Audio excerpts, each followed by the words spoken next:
저는 오늘 도전이라는 제목으로 주의 말씀 증거합니다. 한국에서 2005년부터 방영된 한 예능 프로그램이 있습니다. 아마 다들 들어보셨을 거예요. 무한 도전이라는 프로그램인데요. 한국이 좋아하는 TV 프로그램 이 조사에서 무려 48번이나 1위, 27개월 연속 1위, 그리고 시청률에서는 전무후무한 기록을 가지고 있습니다. 그런데 사실 이 프로그램 처음 이름이 무한도전이 아니라 무모한 도전이었어요. 그 시절에는요, 시청자가 올린 특이한 소재를 가지고 정말 무모한 도전을 했습니다. 가령 전철과 100m 달리기 대결, 또 황소와 줄다리기 대결, 또 삽으로 포크레인과 흙 퍼담기 대결, 놀이기구에서 립스틱 바르기 같은 것들이죠. 조금 황당해 보이는 컨셉이죠. 근데 그도 그럴 것이 당시 이 프로그램에 대한 그 기대치가 높지 않았어요. 그래서 최저 예산으로 제작하게 했던 것이죠. 이렇게 시작한 것이 이후 대한민국의 예능의 판도를 바꾸어 놨던 것입니다. 오늘 우리는 창립 감사 예배로 드리는데요. 우리 교회 지난 40년을 정리해 보자면 어떻게 요약할 수 있을까? 제가 고민해 봤어요. 그리고 얻은 결론이 바로 도전입니다. 도전. 어려운 일을 피하지 않고 정면으로 맞서는 것이 말이죠. 어쩌다 보니 40년이 된 게 아니라 그동안 숱한 위기가 있었고, 그중 어떤 건 이민교회 역사에 사실 또 다른 예를 찾아보기 힘들 수준이었지만, 그때마다 우리 공동체는 주저하지 않고 도전했던 것입니다. 분명 무모한 도전처럼 보였을 그 순간조차 우리 뉴욕 교신 장로교회는 소명을 포기하지 않았습니다. 하나님은 그 위에 은혜를 베풀어 주신 것이지요. 그래서 그 은혜의 10년을 일주일로 환산해서 4주간에 걸쳐 우리 창립 감사 예배로 드리려 하는데, 여러분 어떻습니까? 여러분 어떻습니까? 없습니다. 하나님께 영광의 박수를 올려드릴까요? 바라기는 이 창립 감사 주간에 참석한 우리의 모든 주의 백성들이 오늘도 끊임없이 우리를 막아서는 그 영적 장애물들, 신앙의 걸림돌들을 뚫어내고 우리에게 주신 이 도전의 과제를 영광스럽게 수행해 나가는 저와 여러분 되기를 주님의 이름으로 간절히 축원합니다. 저는 느헤미야서를 묵상하면서 갖게 된 생각이 하나 있어요. 바로 악은 정말 지치지 않는다는 거예요. 사탄은 주의 교회를 결코 내버려 두지 않아요. 느헤미야를 비롯한 유다 백성들이 성벽 재건에 이 도전 의지를 가지고 이 사역에 참여했지만 어떻게든 이것을 꺾어보려고 방해는 계속됐습니다. 특히 오늘 우리가 읽은 이 느헤미야서 6장의 제목을 저보고 정하라고 한다면 전 이렇게 할 겁니다. 방해 공작 종합 세트. 와, 정말 다채롭게 방해합니다. 어떻게 방해했을까? 먼저 첫 번째로는요, 반복된 압박이었어요. 2절의 말씀을 함께 읽어보죠. 산발락과 게셈이 내게 사람을 보내어 이르기를, 오라, 우리가 오노 평지 한 촌에서 서로 만나자 하니 실상은 나를 해하고자 함이었더라. 산발랏을 비롯한 적대 세력은요, 느헤미야에게 오노 평지에서 만나자고 했어요. 오노 평지는 예루살렘에서 약 20마일 정도 떨어진 곳이었는데요, 거기서 평화 회담을 하자는 거죠. 근데 여러분, 이게 정말 사실이라면요, 아니 자기들이 예루살렘으로 오면 되지, 이 재건 현장에서 가뜩이나 바쁜 느헤미야 보고 왜 거기까지 오라고 했겠습니까? 네, 사실은 해치려던 거예요. 정말 이 오노 평지에 갔다가는요, 오 노! 네. 느헤미야서 여기서 끝났습니다. 진짜. 결국 그는 자신은 공사 중이기 때문에 자리를 비울 수 없다고 거절하지요. 그럼에도 이들은 4번이나 계속해서 압박을 행사합니다. 정말 지치지 않아요. 두 번째로 그들은요, 어떻게 공격했냐? 모함, 즉 중상모략을 했습니다. 느헤미야가 회담에 응하지 않자 이번엔 편지를 써요. 근데 이게 특이점이 하나가 있었어요. 5절에 보면 산발랏이 다섯 번째는 그 종자의 손에 봉하지 않는 편지를 들려 내게 보냈는데, 사마리아 총독 산발랏이 유다 총독 느헤미야에게 편지를 썼는데 밀봉을 안 했습니다. 위변조를 막기 위해서 공문서는 반드시 밀봉해 보내야 된다라는 그 원칙을 안 지키는 거예요. 왜일까요?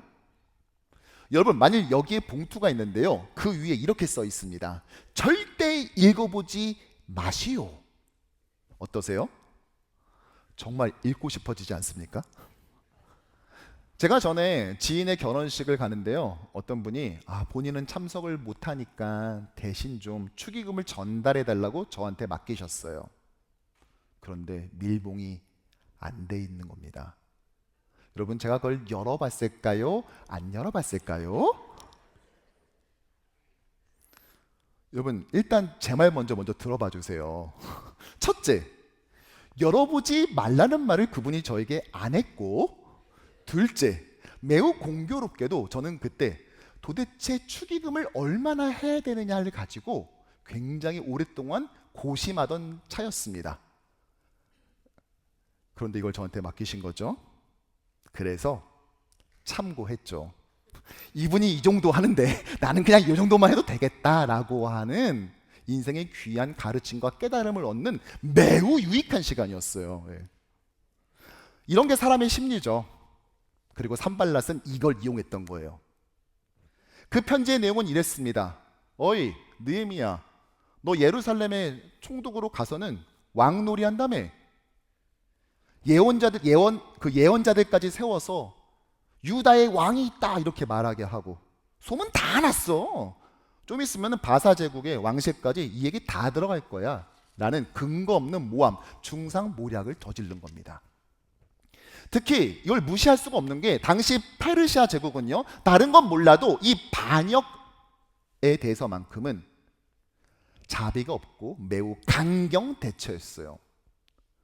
1절에도 말했듯이 아닥사스다 왕은요, 자신의 부왕이 반역으로 인해 죽었습니다. 어찌 보면 당연한 조치인 것이지요. 이러한 중상모략에 느헤미야는 이렇게 답합니다. 8절 말씀 볼까요? 시작. 내가 말한 바 이런 일은 없는 일이요 내 마음에서 지어낸 것이라. 한마디로 그건 네 생각이고 어디서 거짓말을 하세요 하면서 그냥 일갈해 버립니다. 하지만 멈추지 않죠. 세 번째로 어떻게 공격을 하냐? 기만, 즉 속이는 것입니다. 당시 스마야라는 사람이 있었어요. 그런데 그가 어찌된 일인지 집에서 나오질 않는다는 거예요. 이 이야기를 들은 느헤미야는 그의 집까지 찾아갑니다. 성벽 재건 현장을 감독하느라 바빴을 느헤미야가 이렇게 가정 신방까지 했던 것으로 보아 분명 그와 친분이 있었던 것으로 보입니다. 그런데 정작 찾아갔더니 스마야는 굉장히 이상한 이야기를 해요. 10절을 보면 그가 이르기를 그들이 너를 죽이러 올 터이니 우리가 하나님의 전으로 가서 외소 안에 머물고 그 문을 닫자. 저들이 반드시 밤에 와서 너를 죽이리라. 자객이 오니까 성전으로 피하자는 거예요. 얼핏 보면 굉장히 위해 주는 것 같죠? 그런데 아닙니다. 사실 스마야는요, 뇌물을 받고 잘못된 거짓 예언을 했던 거예요. 이렇게 사탄은 때로는 광명의 천사처럼 우리에게 다가와서 죽음의 덫을 놓습니다. 공동체의 리더를 표적해서 노린다고요. 그리고 마지막 네 번째, 이들은 아예 유다 백성들을 죽이려 덤벼들죠. 바로 파괴입니다.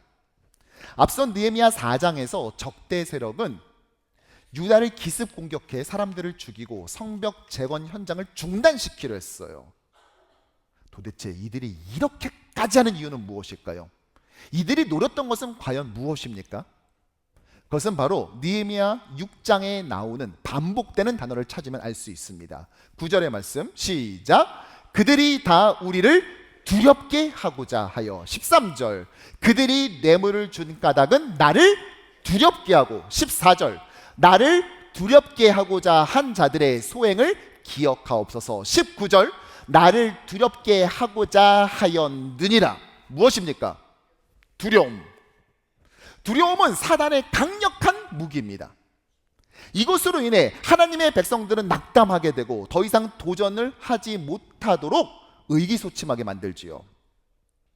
반복적으로 압박하고 중상모략을 하거나 때론 광명의 천사처럼 기만하다가 그도 안 되면 노골적으로 공격합니다. 다양한 공격을 쉬지 않으면서 퍼붓는 것이죠. 그것을 당할 때마다 위축되고 뒷걸음질을 하다가 보면은 두려움이라는 구덩이에 빠져버리게 되고, 그래서 다시 나오지 못하도록 가두어서 하나님을 위해 일하고자 하는 우리의 도전 의지를 꺾어버리는 것이죠. 저는 그래서 교회에 닥친 위기 중에 가장 큰 것은 위기 자체가 아니라 그 위기로 인해서 우리 스스로가 작아지고 위축되고 두려움을 느껴서 더 이상 도전하고 싶은 그 어떠한 마음도 갖지 못하는 것이라고 생각합니다. 사실 우리 뉴욕 효신장로교회의 40년은 이런 두려움을 이기고 앞을 향해 나아가는 도전의 역사였습니다. 이 예배당만 해도 그래요. 이게 지금 우리에게 4번째 예배당 아닙니까? 저는 2022년 10월 부임 후 몇 주 지난 토요일 밤 우리 교회가 개척해서 처음 렌트를 얻은 곳을 방문했어요. 그곳에서 서서 처음 개척했을 때 당시 성도들은 어떤 마음이었을까 생각도 해보고, 또 그곳에서 기도하면서 하나님, 제가 어떻게 주님의 교회인 이 뉴욕 효신장로교회를 이끌어야 될까요? 묻는 시간이 있었습니다. 그리고 6개월쯤 지난 작년 4월 제가 부임하고 처음 드렸던 이 창립 39주년 예배 때, 저는 그 예배 전날 우리 모든 교육자들과 함께 우리가 2번째 예배당을 사용했었던 곳을 방문해서 당시 성도들의 그 헌신을 우리 사역에 잘 되새기자 결단하는 시간을 가졌어요.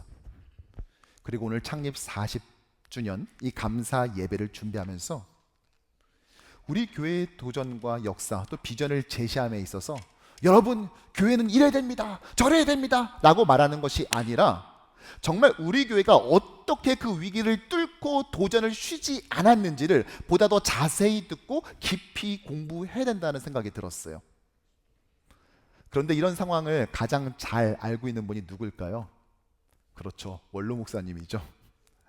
그래서 지난주 화요일 원로 목사님 부부를 모시고 우리 교회 첫 번째 그리고 2번째 예배당을 사용했던 곳으로 가서 그 도전의 역사의 현장에서 그때 어떤 성도들이 어떻게 그것을 이겨냈는지, 어떻게 그 도전을 쉬지 않았는지를 생생하게 들을 수 있었어요. 여러분들도 궁금하시죠? 자, 그러면 잠깐 영상을 보도록 할까요? 오랜만에, 지금 38년 만에 와보셨는데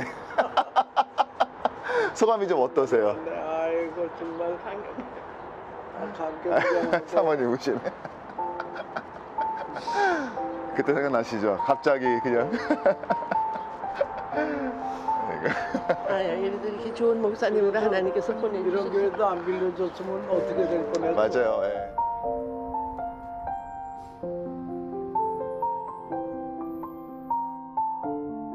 우리가 첫 번째 예배당으로 사용했었던 그곳, 사실은 갑자기 개척을 하게 되고 그래서 예배 처소를 찾아야 되는데 마땅한 공간이 없었어요. 그래서 어렵게 찾아서 들어갔지만 결코 쉽지는 않았습니다. 우리 이민자들이라는 것이요, 주 6일을 맞벌이로 정말 죽어라 열심히 일하고 주일날 와서 한인들 모여 예배 드리고 말씀을 통해 위로받은 다음에 그렇게 예배드린 자들이 서로 모여 한 끼 식사를 나누면서 이민 생활의 애환을 좀 나누고 기도 제목도 나누고 좀 그러한 식사의 교제가 필요하잖아요. 그런데 40년 전 우리 성도들에게 그것은 굉장한 사치였습니다. 다른 이민교회는 허락돼도 우리에게는 허락되지 않았던 것이라고요. 음식을 만드는 건 꿈도 못 꾸고 그냥 핑거푸드 같은 것들만 그냥 갖고 와서 먹는데요.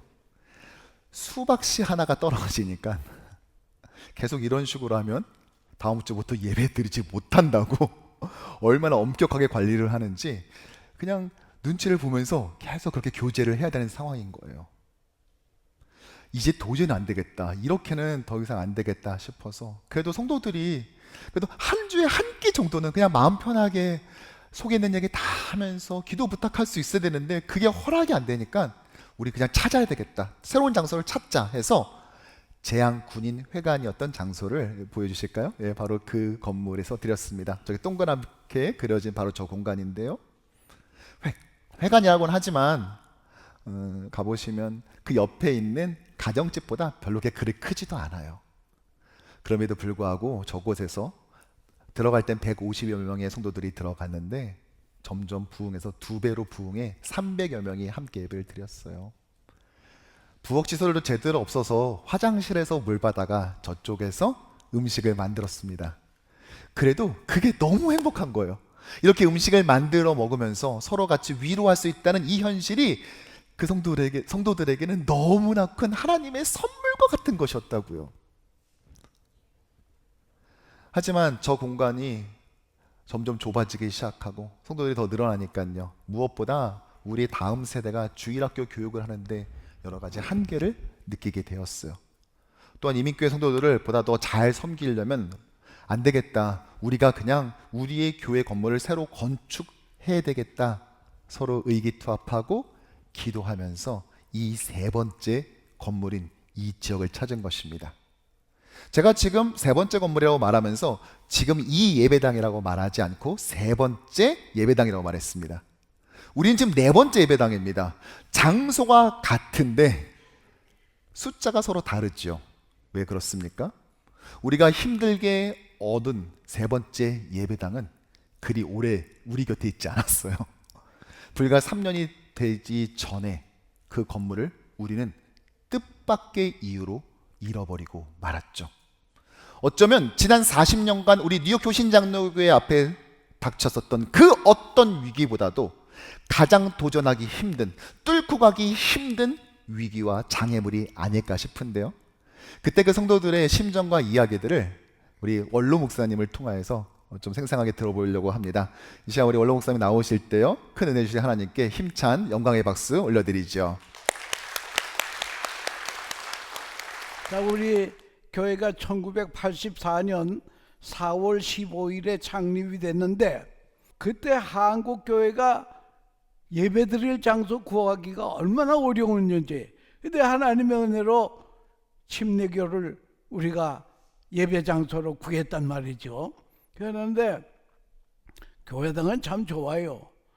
그런데 그 사찰이 2층에 사는데 얼마나 시집살이가 심한지. 그리고 두 번째는 무엇인가니 그 동네는 한국 사람이 안 살아. 지나가는 사람도 하나 없어요. 그러니까 이제 근 2년 되더니 교인이 한 명도 늘질 않는 거예요. 그래서 이 지역은 아니로구나. 그래서 우드사이드에 재향군인회관을 사가지고 거기서 우리가 예배를 드리는데 거기는 한인들이 많이 있어요. 그래서 지나가던 사람이 들어오고 해가지고 정말 150명 교인이 300명 교인이 됐어요. 그리고 2층 집인데요. 그런데 거기서 또 이제 좁으니까 교회를 지어야 되겠다. 그래가지고 바자회를 하고 부흥회도 하고 그랬는데 바자회를 하는데 그때 그 여전도 회장이 주축이 돼서 바자회를 하는데 그때의 냉면 한 그릇 팔기 위해서 이 유니온 상가까지 와서 배달을 해줬어요. 참 이렇게 천신만고 끝에 이제 교회당을 이제 하나 지었네요. 근데 교회당을 지었는데 그 교회당이 이제 3년 만에 말이요 1990년 9월 24일 새벽기도 하기 전에 바로 한 1시간 전에 가스 폭발이 돼가지고 완전히 전소가 됐어요. 우리는 집에서 새벽기도 인도하기 위해서 이렇게 차를 우리 내외가 몰고 인도도 물어받으러 오고 있는데 166가에 뉴욕의 소방차, 뉴욕의 경찰단 다 온 것 같아. 번쩍번쩍하고 야단이야. 그래서 아이고 무슨 대형 사고가 난 모양이구나. 그래서 그 진입을 못하게 해서 빙 돌아가지고 요 로데마우스 옆에 거기에 파킹을 딱 하고 차에서 나오는데 웬 교인이 날 보더니 목사님 우리 교회가 불이 났어요. 그래서 아니 어떻게 불이 나? 그래서 올라가 보니까 정말 완전히 재바닥이 됐더라고요. 우리 이민자들이 한 푼 두 푼 못 와서 세운 교회가 완전히 재바닥이 되시니까 아주 오금이 퍽싹 주저앉겠더라고요. 그런데 성령께서 박 목사야, 넌 뭐 설교 시간에 범사에 감사하라고 설교는 잘 하더구만서도 네 모양이 처량하다 이거야. 내가 봐도 처량해. 그래서 하나님 잘못됐습니다. 그래가지고 노란 줄을 켜놓아서 경찰이 못 들어가게 하는 이 잿바닥에 와가지고 두 손 들고 하나님 앞에 하나님 교회가 폭파된 것으로 인하여 감사합니다. 교회가 불탄 것으로 인하여도 감사합니다. 이 일을 통해서도 하나님 영광 받아주시옵소서 하고 아니 내가 하나님 앞에 그렇게 두 손 들고 기도했더니요, 여러분 여호와 하나님이 싸워주시는데 인간의 상상을 초월할 정도로 하나님이 싸워주시는데 말이요. 그래서 폭파된 다음에 우리가 목회할 때 매년 표를 걸고 하는데 여호와로 일하시게 하라, 여호와 하나님이 일하시게 하라. 그게 사도행 이사야 62장 7절에 또 여호와께서 예루살렘을 세워 세상에서 찬송을 받게 하기까지 그로 쉬지 못하게 하라. Give him no rest. 여호와로 일하시게 하라. 여호와 하나님이 일을 하시니까요 일사천리로 나가는데 말이요 인간의 상상을 초월할 정도로. 그래서 여러분들 범사의 감사 찬송은요 모든 문제 해결의 메스터키라고 하는 걸 알아야 됩니다. 어려울 때마다 하나님 감사합니다, 감사하세요. 그러면 하나님께서 책임져 주신다고 하는 것을 알아야 돼요. 내가 늘 말하지만 명령자에게 순종하면 명령자가 책임을 지신다 이거예요. 예, 그래서 하나님께서 해주시는데 교회가 폭파가 됐는데 코스타리카에서 전화가 하나 왔어. 웬 선교사가. 난 그 사람 이름도 모르고 어디 교단에 소속된지도 모르는데 이 양반이 나한테 전화를 했어요. 우리 선교지에 교회 하나 지어달래. 그래서 당신 우리 교회 소문 못 들었어? 못 들었다는 거예요. 우리 교회가 불이 탔어. 화재가 나서 불이 탔어. 그랬더니 그래요 하고 전화를 끊었어. 다시 안 올 줄 알았지요. 근데 이 사람은 3일 후쯤 돼서 또 전화를 해요. 왜 전화했어? 그래도 지어달래. 아니 뉴욕에 500여 한인 교회가 있는데 말이야 불안 탄 교회가 590 몇 개가 됐는데 하필 불탄 교회 보고 교회를 지어달라는 거예요. 그래서 내가 생각하니 이거는 성령님의 음성이로구나. 어떻게 인간이 이럴 수 있겠느냐 이거예요. 그래서 우리가 저기 샌퍼드 에베뉴의 그 성공회를 빌립보고 예배 드릴 때에 예배 다 끝나고 그랬죠. 우리 교회 짓는 것은 영원한 일입니다. 우리가 한번 지어봤으니까 말이에요. 그래도 그때 교회가 폭발이 됐다고 해서 사방에서 성금이 들어왔는데 하긴 몇만 불 들어온 게 있어요. 그래서 교인들 보고 그랬죠. 우리 교회 짓는 건 영원하기 때문에 선교제부터 먼저 교회 지어 드리십시다. 가면 이해하시기 바랍니다. 예, 아니면 손 드세요. 한 명도 못 들어. 그래서 그러면 됐습니다. 그랬더니 우리 교회 그 장로님이 목수하다가 리타이어하는데 그분은 또 평생 소원이 선교지에 교회 짓는 거래. 그럼 잘 됐수다. 3만 불 가지고 가서 교회 지시오. 교회를 잘 짓고 헌당까지 다 하고 그러는데 하나님께서 말이죠, 우리 교회에 은혜를 주시는데 30배, 60배, 100배의 열매를 얻으리라 그랬는데요. 이왕이면은 100배. 하나님께서 3만 불의 100배가 오네요. 300만 불이야. 340만 불을 깨스 회사에서 우리 교회 보상으로 준 거예요. 우리 40년의 역사는 도전의 역사인데, 도전의 역사마다 여호와 하나님 성령께서 함께 해주셔서 승리케 해주신 줄 믿으시기 바랍니다. 그렇게 우리를 하나님이 우리 살려줬어요. 예. 그래서 아니 300 몇십만 불을 가지고, 물론 그 변호사비도 좀 내고 그냥 그래가지고 현찰 가지고 교회를 지은 거야. 교회를 더 크게 지었습니다. 얼만큼 더 크게 지었는가 하면은 저 라비 하나가 더 크게 지었고, 예, 입구가 옛날에는 이쪽이었는데 이쪽 동쪽을 향해서 그렇게 성막을 동쪽을 향해 지으라 그랬거든요. 그 동쪽을 향해서 우리가 교회를 짓게 되고, 그게 돈이 많으니까 교회 다 짓고, 또 옛날 모계지 150만 불 다 갚고, 그 다음에 교회를 더 크게 짓고, 뿐만 아니라 이 사택을 위치해서 부동산 3개를 더 사게 되었단 말이에요. 그러니까 여러분들, 만약에 교회가 폭파가 안 됐으면은 그때 은행돈 150만 불 1360불인가 그걸 매달 30년을 갚아야 돼. 지금도 갚아야 돼요. 그런데 하나님께서 다 모계조도 폭파시켜 주어가지고 말이요, 우리 하나님께서 이 시점까지 이르게 된 것이 다 이게 하나님의 전적인 은혜입니다. 여러분, 우리 내가 은퇴할 때에 재정부 장로님이 말이요, 목사님 다 두고 가시는 데는 다 두고 가시는데 하나는 가져가시네요. 그랬죠.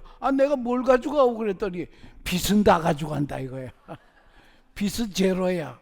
여러분, 교회 짓고 다 빚이 지금도 있는데 우리 교회만은 빚이 없어서, 그래서 우리가 입당 예배가 아니고 헌당 예배를 하나님 앞에 드릴 수 있는데, 또 소문이요, 뉴욕 효신교회는 하나님이 함께 해주시는 교회라 소문내니까 교인들이 이제 꾸역꾸역 모여드는 거예요. 아유, 이러다가 새 신자 앉을 자리가 없겠어. 그래서 이미 기존 신자는 주변에 약한 교회를 가서 도와주시오. 우리는 노 땡큐 올시다 그래도 그 사람들 가지 않더라고요. 그래서 이 교회가 그냥 교회당으로, 교인으로 꽉 차게 됐죠. 교회는 부흥했죠. 부동산 3개 더 샀죠. 완전히 완공이 돼서 하나님이 영광 받으시고, 그래서 우리가 그때 늘 우리가 외다시피 한 성경 구절이 있는데, 롬8 28, 롬8 28이 뭐요? 로마서 8장 28절이라 이가, 우리가 알거니와 하나님을 사랑하는 자 곧 그 뜻대로 부름을 입은 자들에게는 모든 것이 합력하여 선을 이루어 주시느라. 여러분, 어려운 일이 때라도 하나님 앞에 감사 찬송하시기 바랍니다. 그러면 하나님이 싸워주신다고 하는 것을 알고, 하나님이 싸워주시는데 그 걱정이 뭐요? 전쟁은 여호와께 속한 것이라. 여호와의 전쟁이기 때문에 여러분, 어떤 도전에도 우리가 승리할 줄로 믿습니다. 감사합니다. 지나고 났으니까 이렇게 웃으면서 얘기하지만, 여러분, 그때 다 날아가 버린 그 교회 현장에 섰을 때, 그것을 바라보고 있었을 때, 아직 빚도 다 갚지 않은 정도가 아니라 이제 겨우 빚을 갚아 나간 지 얼마 되지도 않는 그 상황에서 잿더미가 된 그 교회를 보며, 그 예배당을 보며 여러분 어떤 마음이었겠어요? 저는 가끔 생각해 봐요. 내가 만약 그때 담임 목사였다면 나는 어떻게 했을까? 나도 그런 판단을 할 수 있었을까? 아니, 계속해서 이 도전을 이어나갈 수 있을까? 사랑하는 성도 여러분, 느헤미야는 이런 다채로운 대적들의 공격을 받았어요. 그는 분별력을 가지고 그것을 이겼습니다. 네, 맞아요. 그의 분별력을 알 수 있는 단서들이 6장 곳곳에 있습니다. 뿐만 아니라 그는 기도의 사람이었죠. 제가 느헤미야서 강해를 시작하면서 말씀드린 대로 거의 평균적으로 보자면 한 장당 한 번 이상씩 나오는 꼴로 느헤미야의 기도가 소개됩니다. 그러나 단지 통찰력이 있고 기도 열심히 하는 것만으로 우리가 이것을 평가할 수는 없다고 생각합니다.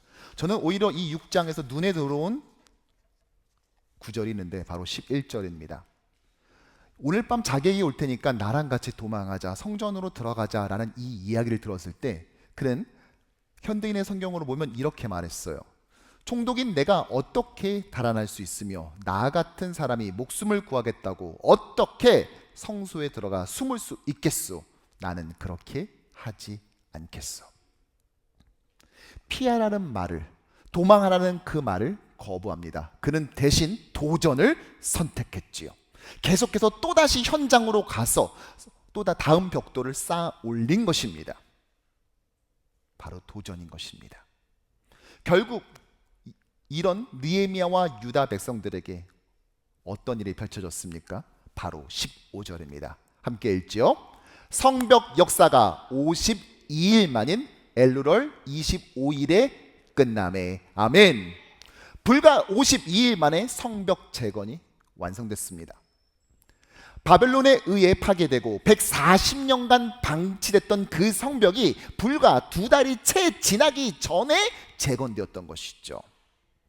그런데 여러분, 놀라운 것은요, 그 다음 구절이 그들이 모여서 며칠간 파티를 즐기고 막 춤을 추고 노래했다고 나오지 않고 바로 다음 절에 나오는 구절이 뭔 줄 아십니까? 16절 시작.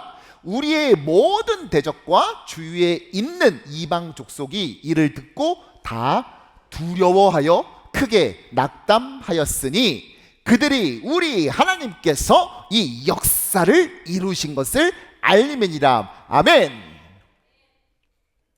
그들이 어떻게 했다고요? 두려워했습니다. 두려워 낙담했어요.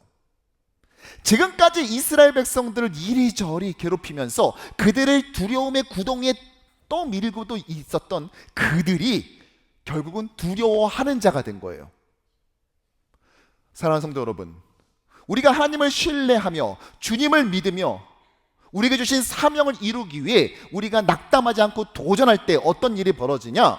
우리에게 두려움을 강요했던 자들이 오히려 두려워하는 자들로 바뀌어 버리는 것입니다. 1984년 우리 교회가 개척될 때 이거를 지켜보던 누군가에게 우리의 도전은 도박처럼 여겨졌을 겁니다. 어떻게든 우리를 막으려는 사탄의 도모 속에서도 성도들은 헌신하며 힘들게 건축을 끝냈지만 불과 3년 만에 폭발 사고로 잿더미에 앉게 됐죠. 그 과정에서 어떤 이는 이 대열에서 뛰쳐나와 도망했습니다. 하지만 우리 교회는 이 소명을 포기하지 않고 계속 도전했으며 결국 목적지에 도착했습니다. 그러기에 지난 40년은 우리에게 도전의 역사인 것입니다. 하지만 우리에겐 아직도 사명이 남아있기에 이제 또 다른 40년을 향해 계속 도전해 나갈 것입니다. 우린 결코 도망하지 않고 힘차게 도약하게 될 것입니다.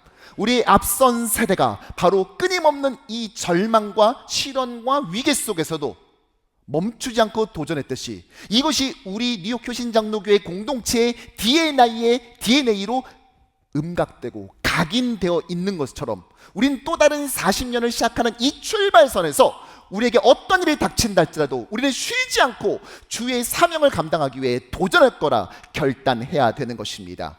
그리고 앞으로 펼쳐질 4주간의 창립 감사 주간을 통하여 우리가 도전해야 될 그 방향과 과제가 무엇인지를 하나하나 살펴보고자 합니다. 말씀을 정리하죠. 영원히 계속되면서 대한민국 사람들의 토요 저녁을 책임져 줄 것만 같았던 무한도전은 563회 방송을 끝으로 13년 만에 마침표를 찍었어요. 이름은 무한도전인데 세상 모든 것이 그렇듯 무한할 수는 없었던 것이죠. 하지만 우리 교회의 도전은 결코 멈추지 않을 것입니다. 우리가 대단하고 탁월해서가 아니라 우리의 방식이 세상과 같지 않기 때문인 것이죠. 어차피 우리가 도전하려 했었던 이유 자체가 우리가 만들어낸 목표 때문이 아니라 우리에게 그것을 명명하신 하나님의 계획하심에 있기 때문에 그 도전을 감당할 수 있는 힘과 능력 역시 주님께서 주실 것을 우리는 확신합니다. 그리고 우리가 그것을 펼쳐나갈 그 모든 방식 역시 세상의 도전자들이 아닌 하나님 나라의 역군으로서 그 사명을 감당할 거예요. 여러분, 보통 창립 40주년 이런 의미 있는 숫자가 도래했을 때 하는 일들이 있죠. 창립 멤버들 다 나오라고 해서 막 공로패 드리고 선물 드리고, 물론 그것도 의미 있는 일입니다. 그런데요, 이것은 세상에서도 예측이 가능한 범위 아닐까요? 그래서 고민해봤어요. 우리 뉴욕 교신장로교회는 세상에 어느 불탄 교회가 선교지에 건물을 지어줍니까? 우리가 당장 다음 주에 어서 예배 드릴지를 알지 못해서 주보에다가 다음 주 예배 장소는 어디입니다를 쓰는 걸 가지고 고민하는 교회가 선교지에 예배당을 줘준다는 것이, 여러분, 이게 상식적으로 말이 되나요? 우리는 세상의 상식과는 합치되지 않는 방식으로 항상 도전해 왔어요. 도전한 것 자체도 중요했지만 사실은 우리가 그것을 수행하는 방식 역시 남달랐습니다. 그래서 저는 고민했어요. 어떻게 창립 40주년을 할까? 그랬을 때 오늘 바비큐 파티를 하지 않습니까? 아직 우리 교회에 남아있는 12분의 창립 멤버들에게 아마 제일 기쁘실 것 같아요. 40년 전 개척한다고 해서 함께 참여했는데 이 교회가 내년에도 있을지 10년 뒤에도 존재할지를 알 수 없는 상황 가운데서, 더군다나 그 폭발 사고 현장을 지켜보면서 이제는 내가 떠날 때가 된 것인가? 라는 그런 유혹도 들었을 텐데 끝까지 이 자리에 남아서 지키셨는데, 아마 우리 40주년 예배가 가장 기쁜 분들은 아마 이 창립 멤버들이 아니겠습니까? 그래서 가장 기쁜 사람이 밥 사는 거라고 그래서 이분들 전원 모두가 기꺼이 기뻐하시면서 오늘 주보에 나와 있는 것처럼 행복한 식탁으로 오늘 제공되는 많은 육류의 대부분을 도네이션 해주셨습니다. 어때요? 다르지 않습니까? 도전하는 것도 대단하지만 도전을 수행하는 방식도 너무나 감격스럽지 않습니까? 이런 감동의 스토리는요, 목사의 아이디어에서 나오는 것이 아닙니다. 목사의 참신함에서 나오는 것이 아닙니다. 그것은 정말 우리의 도전이 하나님으로부터 왔다고 믿는 자만이, 그리고 이 결과는 하나님의 몫이라고 확신하는 자만이 할 수 있는 방식인 줄로 믿습니다. 두려움을 이기고 우리에게 주신 사명을 이루기 위해 오직 주님만을 신뢰하며 끝까지 도전할 때 우리를 두렵게 하던 자가 두려워하는 자로 바뀌게 될 것입니다. 바라기는 또 다른 40년을 시작하면서 앞으로 우리에게 어떠한 고난과 위협이 닥칠지라도 지금까지 해왔던 방식처럼 세상과 다른, 세상은 상상도 하지 못하는 주님의 말씀에 온전한 순종을 통하여 우리에게 주어진 이 도전 과제를 묵묵하고 또 주님께서 기뻐하시는 방법으로 수행해 나가는 저와 여러분 되기를 주님의 이름으로 간절히 축원합니다.